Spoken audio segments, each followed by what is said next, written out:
ಓಂ ಶಂ ಶನೇಶ್ವರಾಯ ನಮಃ. ನಿತ್ಯಭಕ್ತಿ ಕಾರ್ಯಕ್ರಮಕ್ಕೆ ಸುಸ್ವಾಗತವನ್ನು ಕೋರುತ್ತಾ, ನಮ್ಮ ಮನೆಗಳಲ್ಲಿ ನಾವು ಸಾಕಷ್ಟು ದೇವತಾ ಆರಾಧನೆಯಲ್ಲಿ ವಿಗ್ರಹಗಳಿಟ್ಕೋತೀವಿ, ಇಟ್ಕೋತೀವಿ.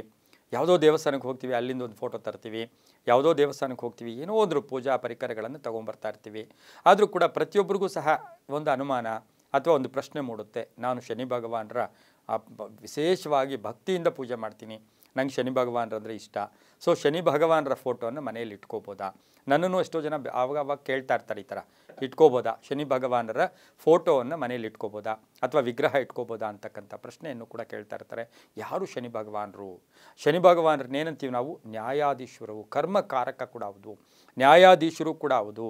ಹಾಗಾಗಿ ನಾವು ಈ ಒಂದು ಶನಿ ಭಗವಾನರ ವಿಗ್ರಹ ಆಗಲಿ ಫೋಟೋ ಆಗಲಿ ಮನೇಲಿ ಇಟ್ಕೋಬೋದಾ ಅಂತ ಹೇಳಿದ್ರೆ, ಅದಕ್ಕೆ ಬಹುಮುಖ್ಯವಾಗಿ ಅದಕ್ಕೂ ಮುಂಚೆ ನಾವೇನು ತಿಳ್ಕೊಬೇಕು, ಶನಿ ಭಗವಾನರು ಯಾರನ್ನೂ ಬಿಟ್ಟಿಲ್ಲ.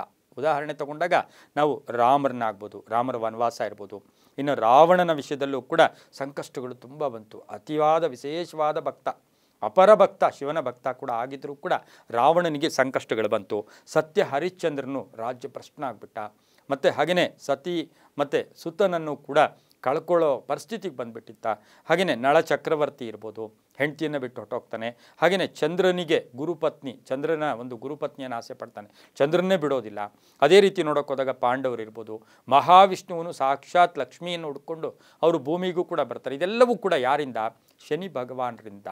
ಹಾಗಾಗಿ ನಾವು ನವಗ್ರಹಗಳಲ್ಲಿ ಬಹಳ ವಿಶೇಷವಾಗಿ ಗೌರವ ಕೊಡ್ತಕ್ಕಂಥದ್ದು, ಭಯ ಪಡ್ತಕ್ಕಂಥದ್ದು, ನಾವು ಒಂದು ಬೆಚ್ಚು ಬೀಳ್ತಕ್ಕಂಥದ್ದು ಯಾರು ಅಂದರೆ ಅದು ಶನಿ ಭಗವಾನರಿಗೆ. ಆದರೆ ಶನಿ ಭಗವಾನರು ತುಂಬ ಏನು ಬೇಗ ವರ ಕೊಡ್ತಾರೆ. ಶನಿ ಭಗವಾನನ ಪೂಜೆ ಮಾಡಿ, ಶನಿಯನ್ನು ನಮಸ್ಕಾರ ಮಾಡಿ, ಶನಿಯ ಮುಂದೆ ಸರೆಂಡರ್ ಆಗಬೇಕು. ಆದರೆ ನಮ್ಮಲ್ಲಿ ಏನಿರಬೇಕು? ಸತ್ಯ ಇರಬೇಕು, ಸತ್ಯಾಸತ್ಯತೆ ಇರಬೇಕು. ಹಾಗಾಗಿ ಶನಿ ಭಗವಾನರ ಫೋಟೋವನ್ನು ಮನೆಯಲ್ಲಿ ಇಟ್ಕೋಬೋದಾ ಅಂದರೆ ಇಟ್ಕೋಬಹುದು. ಆದರೆ ಮಾನಸಿಕವಾಗಿ ಜರ್ಜರಿತ ಆಗಿಬಿಡ್ತೀವಿ, ಕೋಪ ತಾಪಗಳಿಗೊಳಗಾಗ್ತೀವಿ, ನ್ಯಾಯದಿಂದ ನಡ್ಕೋಬೇಕಾಗಿರುತ್ತೆ.